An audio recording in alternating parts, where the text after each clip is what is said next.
L'arrêté ministériel sur le confinement, un texte qui favorise l'insécurité juridique. Les règles sur le confinement dureront au moins jusqu'au 3 mai prochain. Le Conseil national de sécurité, qui se réunit ce mercredi, devrait confirmer la prolongation des mesures. D'une manière générale, les normes sont assez bien respectées par la population jusqu'ici. Pourtant, selon certains juristes, le texte de l'arrêté ministériel du 3 avril contiendrait d'importantes lacunes, favorisant l'insécurité juridique voire les injustices.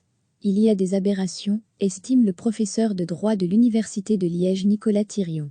Si vous interprétez à la lettre l'article 5 de cet arrêté, NDLR, sont interdites les activités à caractère privé ou public, de nature culturelle, sociale, festive, folklorique, sportive et récréative, il n'est plus permis d'écouter un disque ou de lire un livre dans son salon, il y a aussi des oublis. Par exemple, le texte interdit les déplacements non essentiels de vers la Belgique, mais aucune sanction n'a été prévue pour cette interdiction. Le droit pénal étant de stricte interprétation, en principe, un juge ne pourrait infliger aucune sanction pour cette infraction. Le professeur de droit pointe aussi les approximations du texte.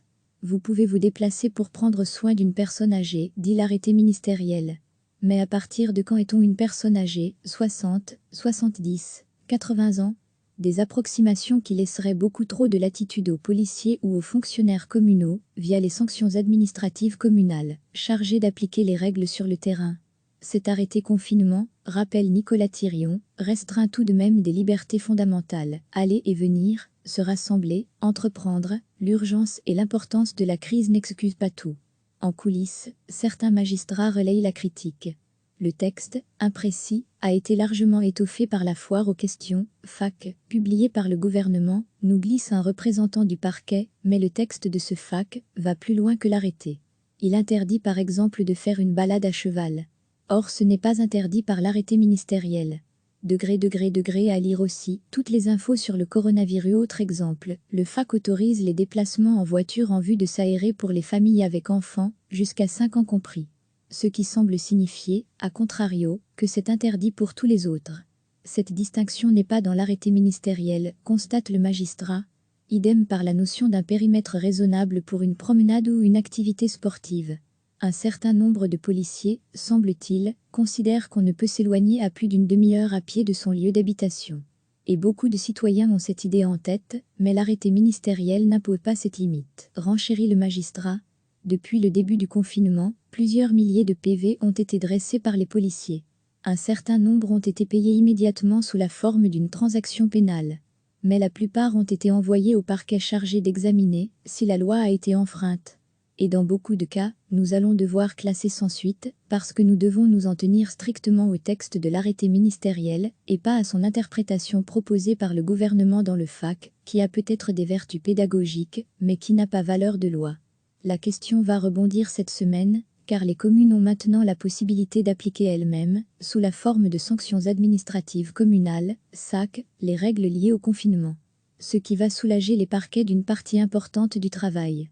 Certains magistrats estiment pourtant que l'arrêté confinement aurait dû rester du ressort exclusif du pouvoir judiciaire, parce qu'il touche à nos libertés fondamentales, et que la séparation des pouvoirs et l'indépendance des juges sont les meilleurs remparts contre les abus du pouvoir exécutif.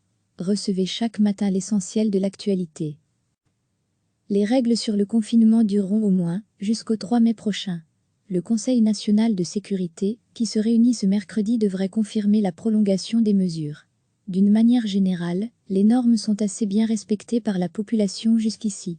Pourtant, selon certains juristes, le texte de l'arrêté ministériel du 3 avril contiendrait d'importantes lacunes, favorisant l'insécurité juridique voire les injustices. Il y a des aberrations, estime le professeur de droit de l'Université de Liège Nicolas Thirion. Si vous interprétez à la lettre l'article 5 de cet arrêté, NDLR, sont interdites les activités à caractère privé ou public, de nature culturelle, sociale, festive, folklorique, sportive et récréative, il n'est plus permis d'écouter un disque ou de lire un livre dans son salon, il y a aussi des oublis. Par exemple, le texte interdit les déplacements non essentiels de vers la Belgique, mais aucune sanction n'a été prévue pour cette interdiction. Le droit pénal étant de stricte interprétation, en principe, un juge ne pourrait infliger aucune sanction pour cette infraction. Le professeur de droit pointe aussi les approximations du texte. vous pouvez vous déplacer pour prendre soin d'une personne âgée, dit l'arrêté ministériel. Mais à partir de quand est-on une personne âgée, 60, 70, 80 ans? Des approximations qui laisseraient beaucoup trop de latitude aux policiers ou aux fonctionnaires communaux, via les sanctions administratives communales, chargées d'appliquer les règles sur le terrain.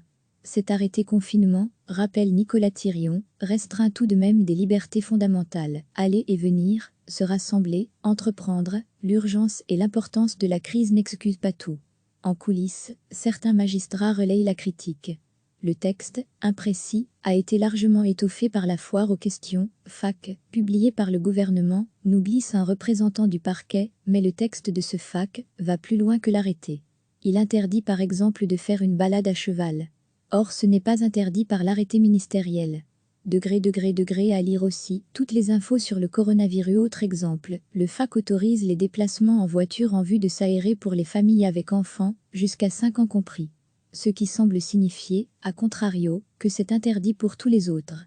Cette distinction n'est pas dans l'arrêté ministériel, constate le magistrat. Idem par la notion d'un périmètre raisonnable pour une promenade ou une activité sportive. Un certain nombre de policiers, semble-t-il, considèrent qu'on ne peut s'éloigner à plus d'une demi-heure à pied de son lieu d'habitation.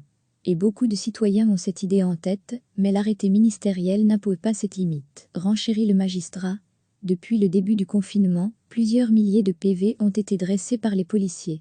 Un certain nombre ont été payés immédiatement sous la forme d'une transaction pénale. Mais la plupart ont été envoyés au parquet chargé d'examiner si la loi a été enfreinte. Et dans beaucoup de cas, nous allons devoir classer sans suite, parce que nous devons nous en tenir strictement au texte de l'arrêté ministériel, et pas à son interprétation proposée par le gouvernement dans le FAQ, qui a peut-être des vertus pédagogiques, mais qui n'a pas valeur de loi. La question va rebondir cette semaine, car les communes ont maintenant la possibilité d'appliquer elles-mêmes, sous la forme de sanctions administratives communales, SAC, les règles liées au confinement. Ce qui va soulager les parquets d'une partie importante du travail. Certains magistrats estiment pourtant que l'arrêté confinement aurait dû rester du ressort exclusif du pouvoir judiciaire, parce qu'il touche à nos libertés fondamentales, et que la séparation des pouvoirs et l'indépendance des juges sont les meilleurs remparts contre les abus du pouvoir exécutif. Cliquez sur s'abonner pour recevoir les dernières nouvelles.